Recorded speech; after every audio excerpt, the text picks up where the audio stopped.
ఎన్టీఆర్ జిల్లాలో పోలీసుల అదుపులో ఉన్న వ్యక్తి మృతి చెందడం కలకలం రేపుతోంది.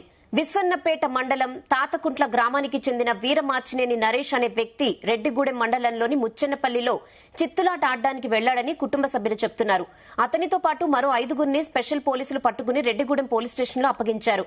రెడ్డిగూడెం ఎస్ఐ విచక్షణరహితంగా కొట్టడంతోనే నరేష్ గుండెపోటుతో మృతి చెందాడని మృతుడి కుటుంబ సభ్యులు ఆరోపిస్తున్నారు.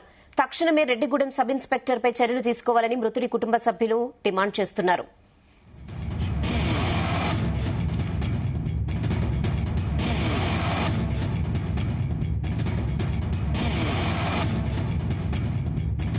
నిన్న రాత్రి స్పెషల్ వాళ్ళకి చిత్తాట ఆడుతుంటే మా బావగారు దొరికారంట.